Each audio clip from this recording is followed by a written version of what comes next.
Hey guys, it's Courtney. Today I'm going to be using the Wild Rose Bouquet by Picket, and we're going to be creating the easiest watercolor card ever.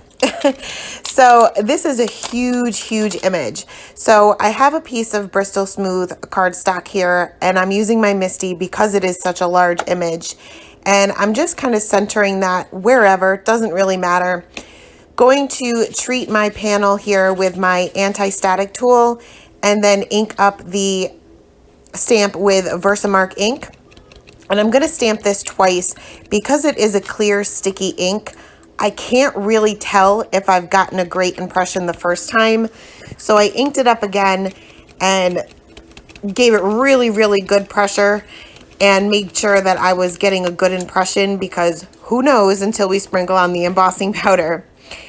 So once that was stamped out, I will sprinkle on some clear embossing powder, and this is detail embossing powder. You want to make sure that you use a detail embossing powder for an image like this. You can also use white, but unfortunately I dropped my container of white embossing powder. I'm still cleaning it up several days later, but I haven't replaced it yet. So being it's white paper, clear will work here too.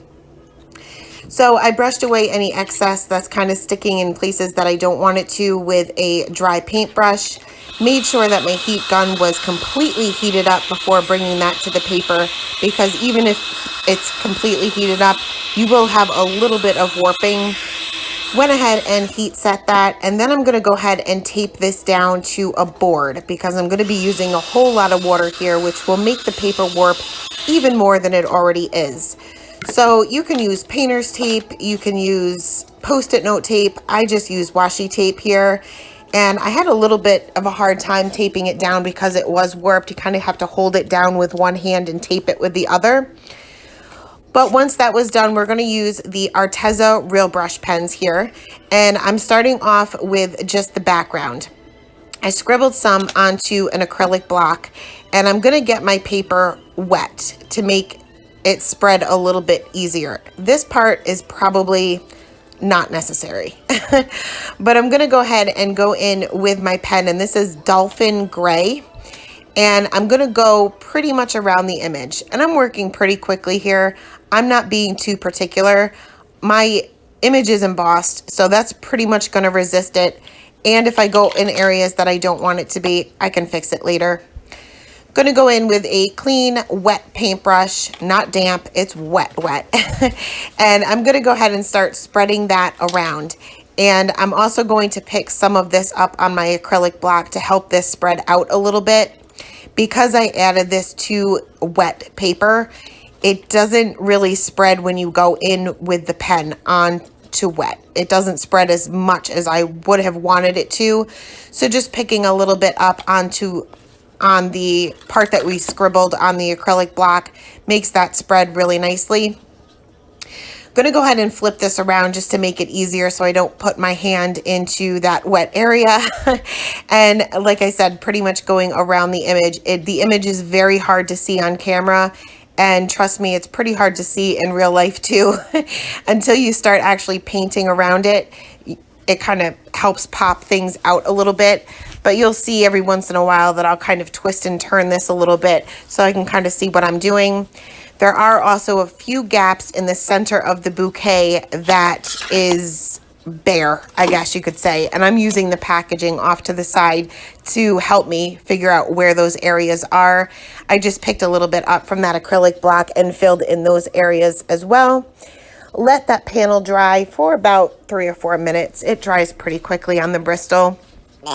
And then I'm going to move on to the flowers. Well, first I'm going to fix up some areas first. So where I went onto the leaves and onto the flowers with that gray, just going in with a wet paintbrush, dabbing on a little bit of water and dabbing that off with a paper towel. It won't take up all of the color, but it will lighten it significantly so that it won't be noticeable once I do the rest of my watercoloring. Also spattered on some clean water and dab that up with a paper towel just to have some spatters and some texture in the background. So again, let this dry and then we'll move on to the flowers. So I'm going to be using just 2 markers here, starting off with the wine red, and this is where the easy part comes in. I'm working on one petal at a time. I'm scribbling on some color into the base of the petal, going in with a damp paintbrush, going in from the edge of the petal, so where there is no pigment, and then kind of working my way down to that pigment, letting that spread. I did have to kind of guide it along a little bit in some areas just because of the embossing. It acts kind of like a barrier. So you do have to kind of guide it along, but the darkest area will basically be in the base of each of the petals. Also paying attention to where one petal is laying under another. I may put a line there just to make that area just a little bit darker than the rest. But pretty much that's all I'm doing for these flowers, or for these flower petals.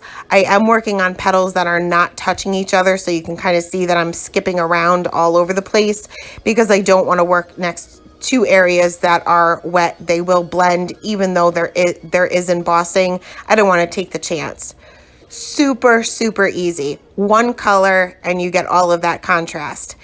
So I continued around the entire panel with that same color, doing that the same way, again, using the packaging as a guide in case I kind of got lost. Gonna pretty much do the same thing with the leaves as well. Here I have a cat hair, story of my life, on the tip of my brush. But I'm just adding some pigment to the base of the leaf, and in this case, the tip of the leaf, because this one looks like it's kind of curved a little bit. Again, going in with that damp paintbrush, I basically just make sure it's clean, dab it off on a paper towel so that I still have some water in the paintbrush, but it's not sopping wet. And then dragging that color out. Again, kind of going around those embossed areas that will kind of resist the color, so you may have to kind of guide it along. Working in areas that are not touching, again, doing the same thing as I did with the flowers.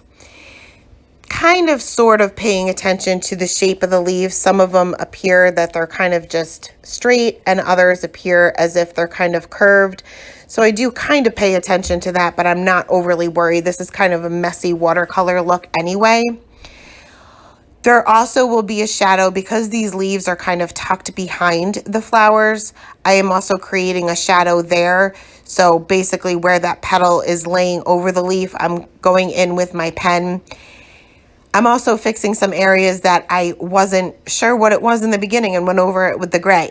So again, just clean water, dabbing it up with a paper towel. It will lighten it enough where you'll never know that it was there. So again, went around the entire panel, same color, same technique with all of the leaves. And then I went ahead and fixed up some of the areas. So I was a little bit messy. I know this was a quick and simple card, but I guess I was a little too quick. I didn't realize how simple it was going to be. So I went in with a little bit of color on my acrylic block and fixed up some of those areas where I went over some of my petals with my green.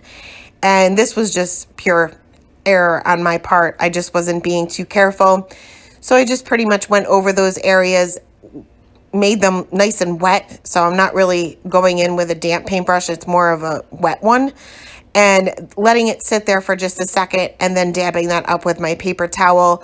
The red is going to be more dominant over the green. So the red is going to shine through, or shine over the green, I should say. So any of those areas were very, very easy to cover up. Also fixed up some of those areas where I didn't necessarily get right to my image with the gray. Same way. So once that was done and completely dry, I'll go ahead and very carefully remove my washi tape. You want to do this carefully because some of that water kind of sits underneath the tape or whatever you're using. I'm going to go ahead and trim down my panel here because I have that white outline where that washi tape was. And this ended up being 5 1/4 by 4. And I'm going to go ahead and stamp out my sentiment. And this is from the same stamp set. Going to use black dye ink by Simon Says Stamp. This is by far my favorite ink for sentiments because it gives the crisp image of a pigment ink, but it dries immediately because it is a dye ink.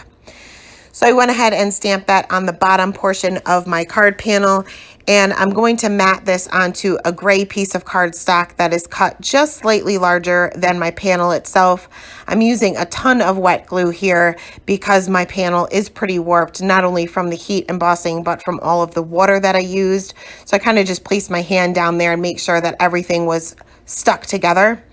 And then I will go ahead and adhere this down to a white top folding A2 size note card. Same way, just making sure that I apply some pressure there to make sure that everything sticks together. Finally, I finished off with some clear Nouveau drops just in some random areas to make it look like some water drops in the background. And that is the card.